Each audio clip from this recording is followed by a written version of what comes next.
Welcome. We are so glad to have you.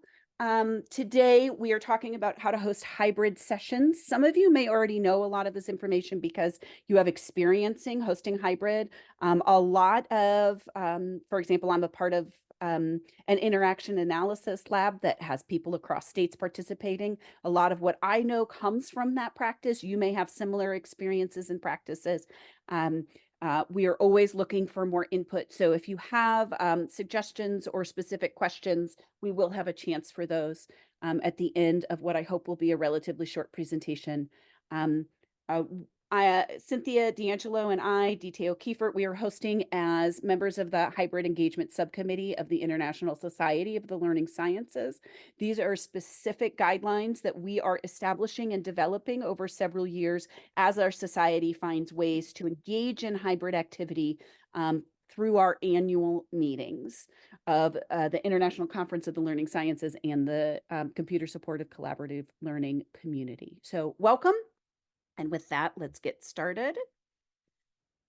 We're going to talk about what constitutes a hybrid setting, some goals for hybrid engagement, some basics related to hosting, and then we're going to share some resources, and there'll be a Q&A time. Okay, I'll start with this one. We want to think very carefully about the difference between in-person, virtual, and hybrid gatherings. These terms are often used without enough specificity, so we want to be clear here. In-person is only in a shared physical location. Sometimes we call it face-to-face. So we've only got people gathered together physically. This is a more traditional format, something we've used for millennia as humans.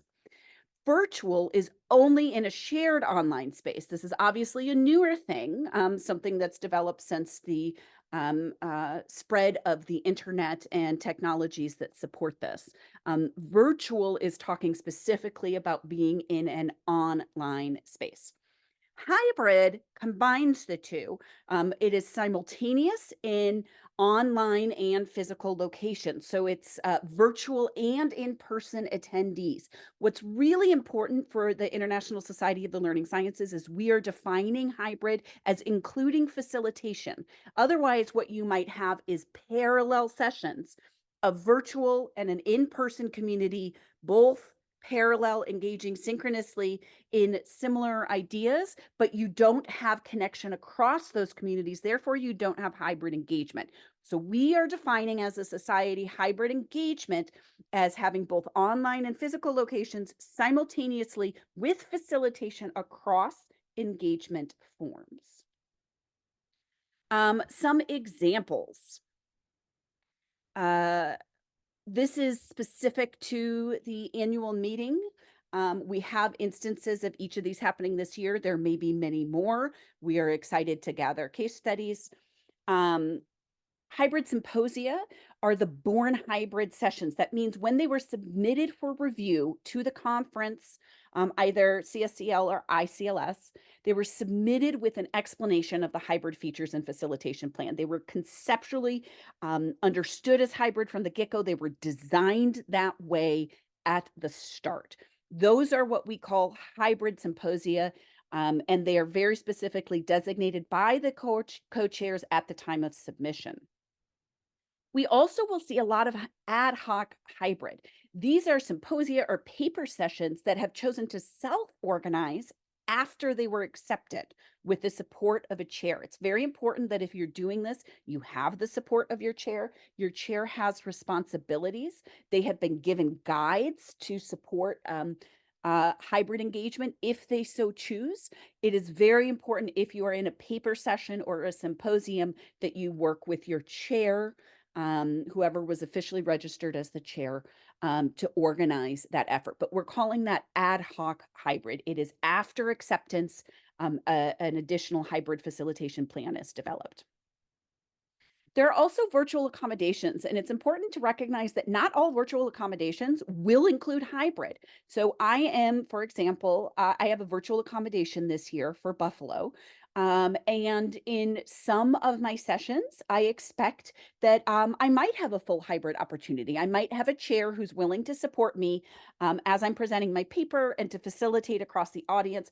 But of course, this depends on the technology. And because it's an accommodation, not a born hybrid symposium, um, I may or may not be assigned a room that can support fluid engagement. So I might just be a Zoom observer, or I might have to pre-record my video of my talk and have it shared in the room and not be able to be synchronously present in any fashion, except maybe if someone wants to text me, right? So virtual accommodations may have a range. It could be hybrid, but there's no plan of that. And it's dependent both on the chair and it is dependent on the room that was assigned. And that's kind of the luck of the draw because we're a small conference. We're not always going to have all of our rooms set up to support the full hybrid.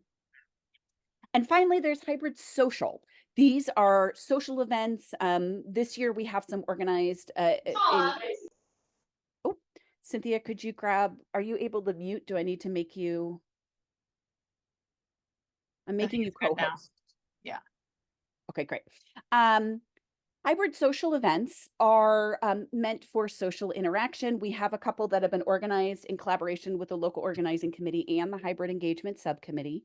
For example, during Tuesday's poster session, if you're not presenting a poster either in person or virtually, and you're a virtual attendee or an in-person attendee, you can visit a space, a Zoom room. There's going to be a physical space set up with computers, and as a virtual attendee, I can join Zoom rooms set up on those computers and chat with people in person. We're really excited to see how this goes. The social dimension is something we haven't done as much work with, so we're very excited to explore innovative options, and we have a few hybrid social events currently planned.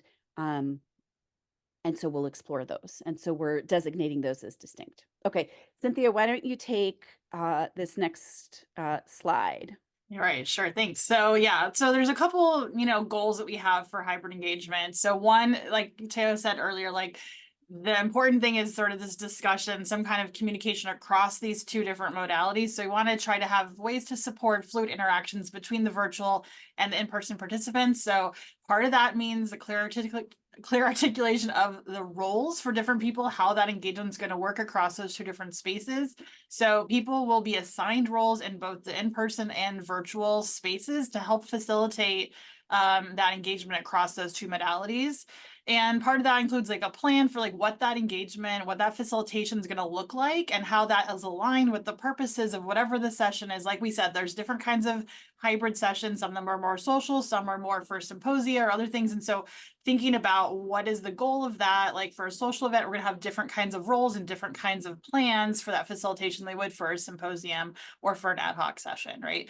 And so part of what we're trying to do here is like innovate different kinds of designs for how we can make sense across these different types of things. And so there's lots of different ways that that could happen. So, one, these creative symposium design elements or different kinds of structures. So when people put in the Born Hybrid proposals, they had a whole page about what the plan was for the hybridity. And so we were really looking for like innovative types of things for that. And so part of that could be including supporting non-attendees. So like maybe including teachers or families or youth, different professionals to engage in a way that they wouldn't normally be possible with our annual meeting, or having something like a text-based back channel for synchronous parallel engagement across those two different modalities, or also, also having things like recording that's available for future viewing or different kinds of things where we can change the time span of the event of the session so that it could happen and engagement could happen over a longer period of time, even before, after the annual meeting as well. So lots of different options. We really are interested in different ways to innovate around this hybrid engagement space. And that longevity of recordings brings us to some of our basics. Consent. We're going to talk about consent, security, that design facilitation, and technology. Consent. It's really important that anybody being recorded is aware that they're being recorded and understands the purposes. For instance, I might choose to record a session in collaboration with my co-presenters so that somebody who is not able to be present, somebody who's on the authorship team, either an academic or in my case, I actually have a pre-service teacher who helped us write our submission but doesn't think she can come to the session. She wants to be able to watch the session. That's one kind of use. It's a little bit more like in the family, if you will. Others may want to share portions of a session more publicly. Um, various levels of public here, which, regardless of what level you're doing, you need to have consent from everybody. That includes not only your co authors, but also everybody in room and virtual. People who are not presenting, but maybe captured on video or audio, or their chat messages may be captured. So consent is really important, and it's kind of the like foundational place to start here. And I will give this next one to you, Cynthia. Sure. Yeah. So security is also very important. I think a lot of people have been Zoom bombed before, right? So we don't want to do that. So if you're going to have some kind of Zoom link or something like that, don't put that link on any kind of public facing social media site or anything like that. If you want, you can always post about the session. Of course, if someone DMs, you can share it privately through different kinds of social media channels or through Whova. Whova is approved because you have to log in as a conference attendee to that. So that one's okay. But like, don't put it on a social media page without any kind of thing. But email is fine, any kind of direct message is fine. Also, use passwords for Zoom. That's another thing. Make sure, if you can, have a waiting room that can help kind of weed out some potential problems. And then make sure there's somebody there as a facilitator to mute people, remove participants, monitor chat, like all sorts of things. But, for security reasons, just having a designated person is really helpful for that type of thing. Let's talk about facilitation. And I don't have a ton of explicit things here. Remember, there is a technology bullet point coming next that has some more specifics. But this is a question, and this is a question that I think as learning scientists, we're really prepared. Like, we are ICLS, we are CSCL, we are the International Society of the Learning Sciences. These are questions we ask in our research. This is our expertise. It just may be a new set of tools and thinking in creative ways with a new set of tools. But the same foundational questions of any design are something you need to be thinking about here. What kind of interactions do you want to support? Is this a traditional 4-paper session? Okay, well, that's going to shape what you're doing. Are you trying to do something a little different that's more collaborative, that's interactional, that has attendees engaging in verbalizing their sense making together with panelists? Okay, that's going to shape what you want to do, right? You got to consider those questions. You also want to consider who's attending. Is it only researchers? Do you have some practitioners, some teachers, some social workers? Maybe you have participants, you have families, you have youth. What do you want them doing with each other? How do you want them interacting? Um, One thing to consider is who's supporting turn taking.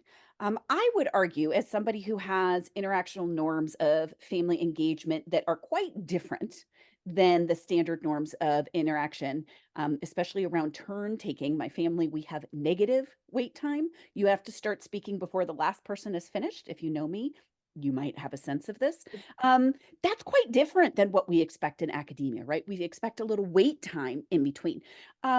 So we always need to ask this question. It's just we've taken for granted a set of norms in face-to-face and in-person settings that we can no longer take for granted.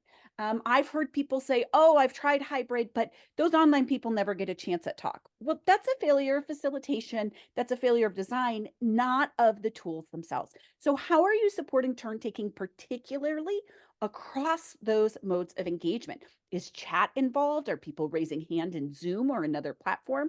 What is the tool you're using and how can you support this? Who is supporting chat? Who can participate in chat and how? This one is really cool. This is that back channel idea. I did my doctoral work funded by the Life Center. It was a National Science Foundation Center of Learning, and I learned the back channel from Life. The students would sit and have chats open, have note-taking documents open, while all of these major big leaders in our field were chatting and talking with NSF during their program meetings. And they'd be talking with each other and preparing materials and sharing materials in timely fashion with the group. That back channel was really powerful. Twitter has served as a back channel. But supporting people who are in person to be online in a chat space, Padlet space, is really powerful way to support that cross engagement. Not just for virtual people to talk to each other, but for the whole community to be engaging, regardless of mode of participation engagement. How do people hear each other? Audio is really important. You need to hear each other or have other methods of communicating that are very clear, but we need to be able to hear and respond. Voices and audio are really important in this case, and we need to think about how we're facilitating that. Big part of that is technology. I'll hand it over to you, Cynthia. All right. So yeah, so technology is obviously a really important part of this and how to manage that. So you need to think about like what tools, what technology you have available to you, and like how are you going to best use those and make sure there's no kind of problems. Again, anyone who does research around technology and learning spaces, things do not always go well or smoothly the first time, right? So just be patient with yourself if things are not exactly the way you think they're supposed to be right away, and just sort of, go with it that way. But, thinking about what kinds of things you have available and how to use those appropriately. So one would be making sure that you have, sorry, my computer is trying to update at the worst possible time. Making sure that you have, cameras available. Where are the cameras? Are they on the computer? Is it on an owl type of device? Is it built into the room? Is it like on a wall? Like where is the camera? Where is it pointed? That type of thing. Got to think about that. It's best to have at least two computers, one that's going to be sharing the slides, and hopefully also have video of the presenter. That can be really helpful for people online. And then one that is focused on monitoring the virtual space. That again would be something the facilitator, the assigned role for that, would be working on to make sure they can manage that thing. It should not be the same person that's giving the talk or whatever, because that's too much to manage at one time, right? Another thing to think about is microphones and speakers. I think this is a very tricky part that's really difficult for a lot of folks sometimes. There should only be one of each, right? And so this can get like, the default, people open up Zoom, they want to do things, and then you gotta like make sure you don't have two speakers or two microphones. And then also thinking about who's speaking at any given time, and are they close to the microphone? Which microphone should you use? Which is the best one to use? Does that need to change during the Q&A or not? If it doesn't, so let's say you're using one computer at the front of the room that has going to be the microphone. If you're doing Q&A, you need to make sure you repeat those questions close to the microphone so that the people in the virtual space can hear it. It's very important that you help facilitate that. Again, like we said, in the previous slide, being able to hear each other is very important. You want to, again, facilitate this across modalities as much as possible. And so just really being very thoughtful and careful about thinking about where the microphone is, who can hear things when, and making sure just overcompensating maybe to just make sure that that's always a possible thing. And again, passwords are really important if you have like multiple things, making sure the right permissions on things as well. If you're trying to use a Google Doc or something for shared notes, make sure the permissions are set ahead of time so that anyone with the link can edit, or however you want to have that set up, whatever you're using. Just really make sure that, test things ahead of time. Even if you test things ahead of time, still may not work perfectly that day. So again, be patient with yourself and the technology, but just try those things out as much as possible ahead of time. And don't be afraid of trying new things, because there's lots of cool options out there to help facilitate these different kinds of interactions. And I'm realizing we should have have a guide. Yeah. Have a plan and have a guide, because you don't want your people, like as Cynthia was saying, you don't want your people opening the computer and then automatically joining audio, and that feedback. Yeah. It's Oh, bad. that's painful, right? And that's everybody in the room has now started in pain. But you want also, like, if you're only choosing one computer to have audio, and it's at the front where people are sharing slides, that's what we recommend, because those are the people most important to be captured, right? As you're presenting, people online, people in the audience want to hear. None of this, I don't need a microphone. Yes, you do. It's an accessibility issue for everybody in room and online. Use the microphone, make sure the speakers are being captured. So that monitoring computer, the virtual space monitoring, should not join audio, because we know that's going to give us feedback in Zoom or another platform. But maybe that front computer is hooked up to a room system that has lovely multiple mics. So there's mics across the room. That's the ideal. But just make a plan and let people know what it is. Tell people, hey, we want you to join Zoom so you can engage in the chat, or here's the Padlet link, and make sure it's accessible. So they know what they're doing, and say, hey, if you're joining Zoom, make sure you're not joining audio. Those guides will be really important. Just having that at the beginning with some slides could really save everybody a lot of trouble. Yeah, and the facilitator could also help to make sure, double check in the chat. Can everyone hear everything? Like all those types of things. And you see the slides properly? Like, is the lighting good for the camera, for the presenter? Like all these different things. Oh, good. Actually, this wasn't mentioned, but what we don't want is a camera put on the slides. That Yes. is not good. That is bad for everybody. You can't see the slides very well. Like it's very important to share the slides directly through Zoom if you're using Zoom, and then also additionally have a camera on the speaker if possible. But do not just put a camera on the slides. That doesn't work at all. So please don't do that. They're not legible, especially for people with any vision differences. So yes, great reminder. Here are some links. Cynthia will drop these in the chat here. If you're watching this on YouTube, please use the Hybrid Engagement Subcommittee contact email address. It's ISLS Hybrid, International Society of the Learning Sciences Hybrid, ISLS Hybrid at gmail.com. That currently gets forwarded to me as the chair of that subcommittee. In the future, it will go elsewhere as new people take over. But that's a great contact to get started. You may have a specific question related to Buffalo, or Helsinki, or whoever's next, depending on when you watch this.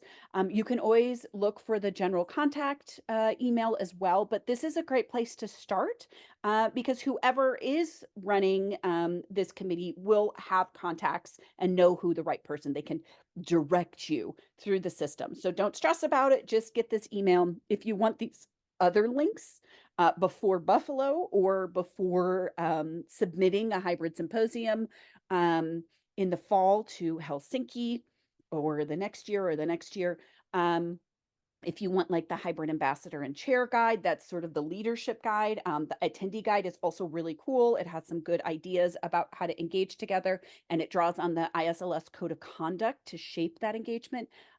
Pretty cool document. Feel free to email to get those if you're not in the synchronous session here.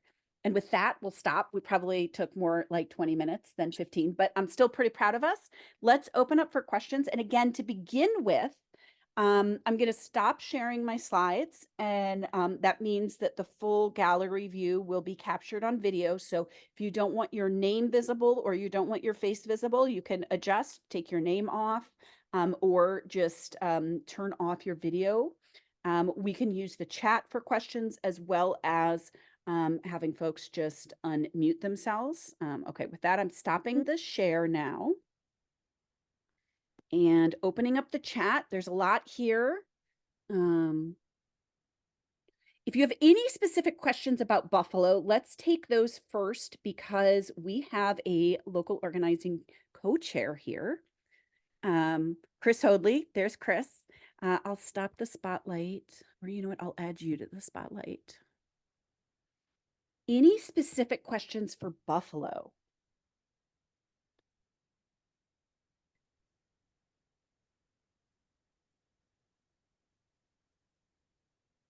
Great. I will just reiterate a few pieces of information I think might be really useful for the Buffalo context. So we do have a variety of different kinds of rooms that we are working with. Some of them are full Zoom that have, an ability for people to zoom in and zoom out, but a lot of them, about 3/4 of the rooms, either have a way for minimal interaction with the people in the room, or we're really kludging something with, a portable webcam or different kinds of rolling carts. I would just say, if you are participating in anything virtual at Buffalo, make sure you check out the IT guide that was linked in the chat, which describes the features of the room in which you will be hosted. All of our hybrid symposia are in a room that has excellent technology, so that room should be fine. Anybody who requested virtual accommodations early on in the process has been assigned to a room that has pretty good facilities. But the later you ask to go virtual, the more janky it may be. So just you'll want to familiarize yourself with whatever's in that room, and then talk to the session chair as needed to ensure that you understand how you're going to coordinate with your session. I realize people don't know what rooms they're in just yet. We've had some bugs with getting Whova up and running. Partly because we're happy, but a little freaked out that we had so many people register this year that we had to that basically we broke Hoover. So we're fixing that today. But hopefully by the end of the day, everybody will be able to see their room assignments and have a better sense. Again, I would just reiterate, if anybody is receiving an online accommodation and you have questions about that, the email address for online accommodations for Buffalo is access@isls2024.org.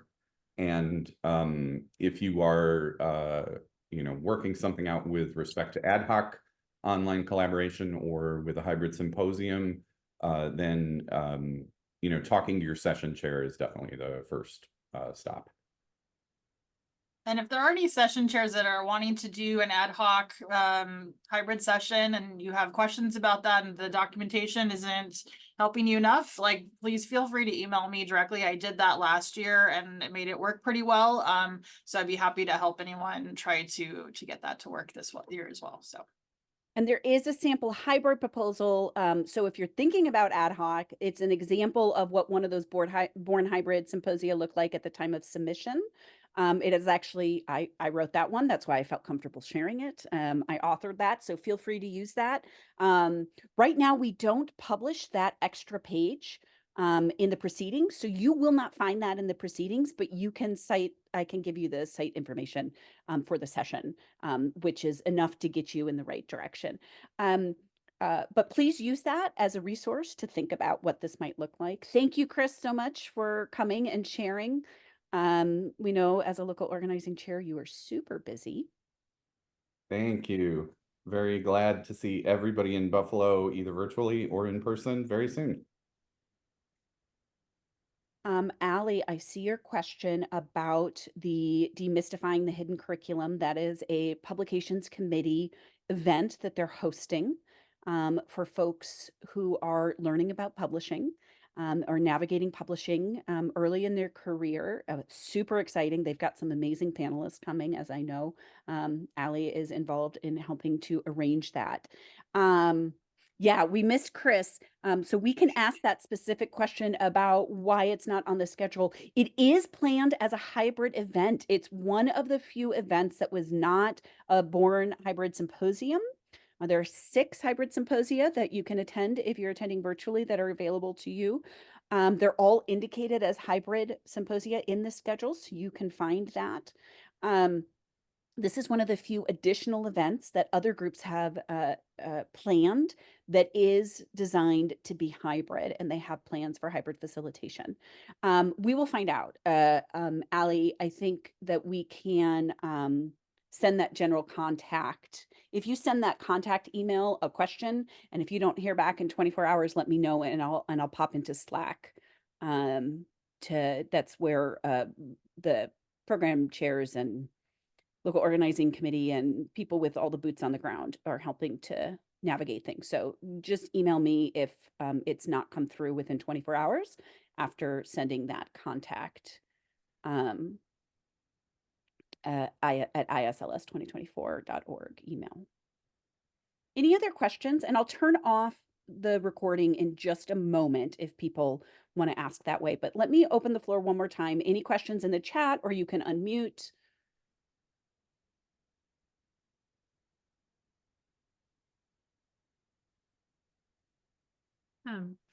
So can I just ask it's like a clarifying question, I think, for me, but it might also be relevant to other people.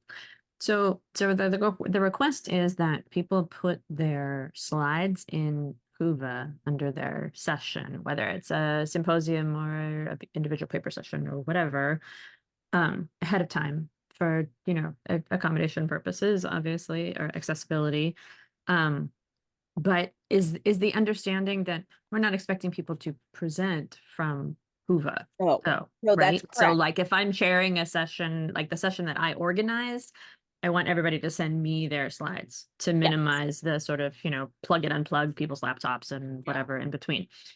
Are we recommending that for, like, if you just volunteered to be a chair for a random session also?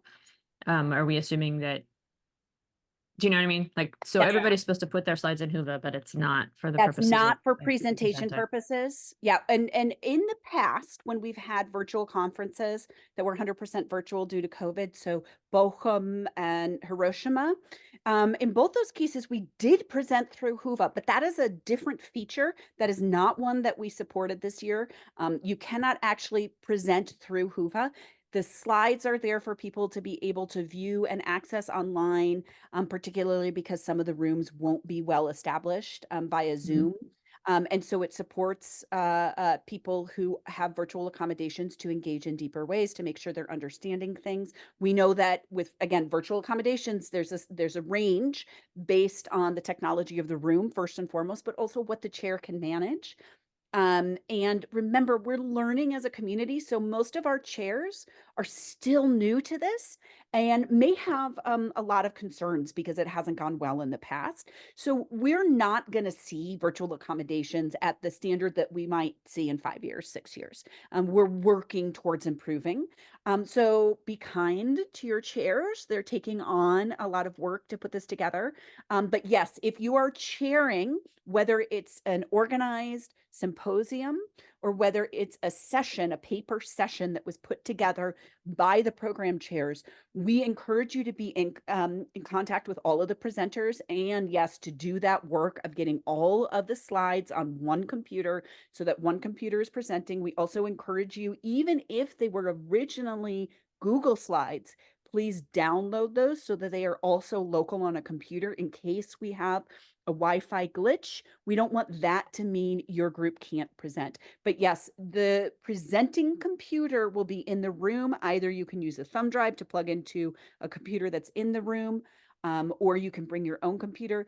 That is something you need to look at that IT guide from Buffalo. They will tell you room to room what there is. So whether you're using a permanent computer that's in, the presenting computer in the room and it's physically in place and you're going to use a thumb drive or a dongle, or whether you are bringing your own computer to attach it and present. And that is determined based on that IT guide, based on the specifics of each room.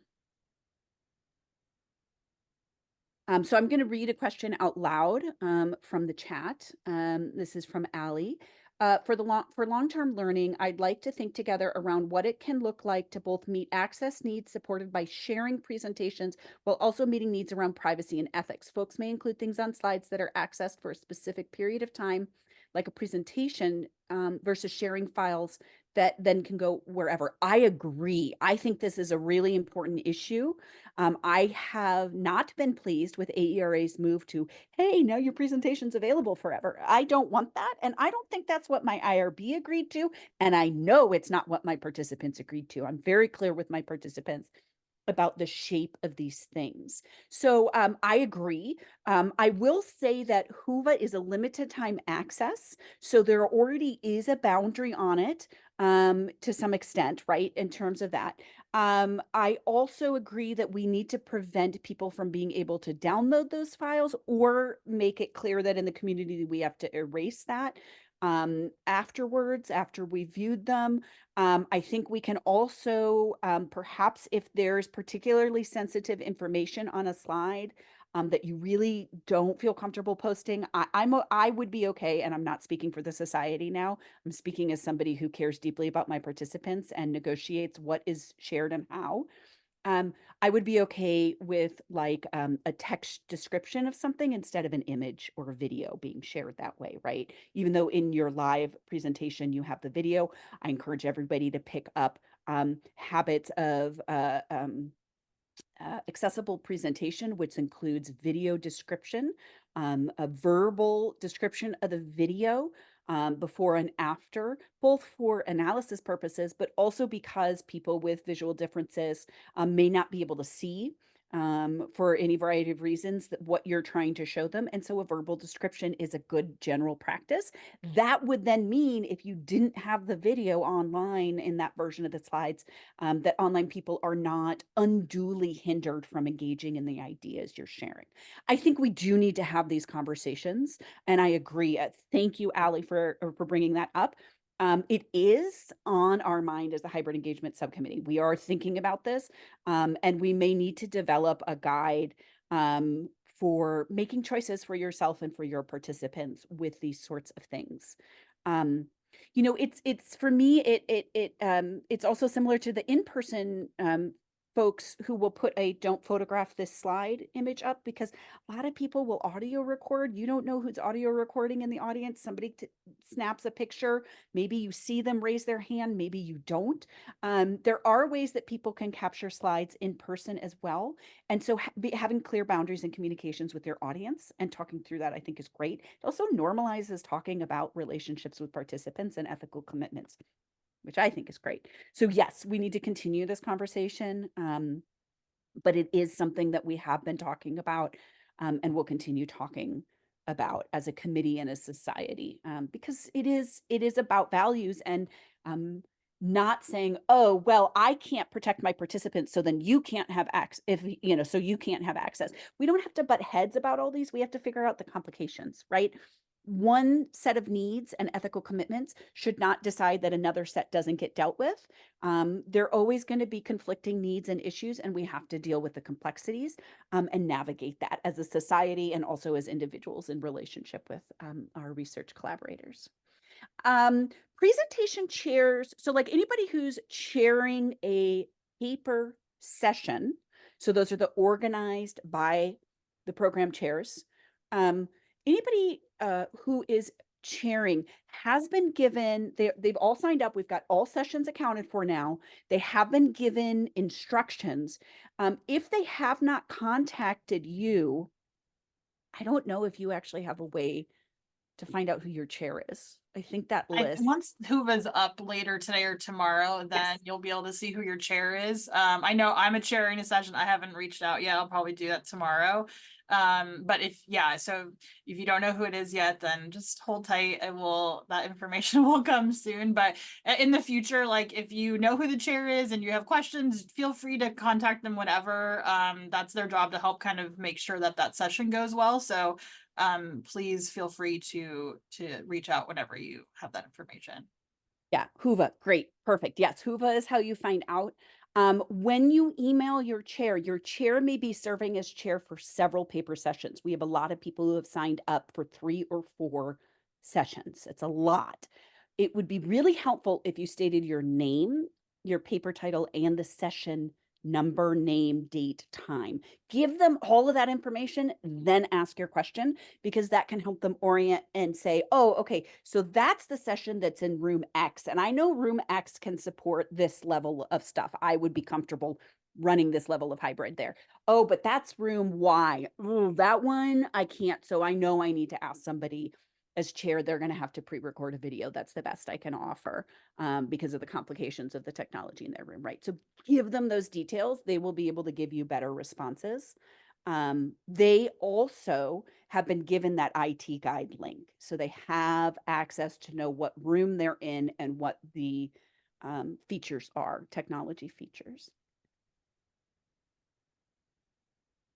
I'm going to stop recording so we can take another few minutes to answer any questions that people don't want to ask publicly.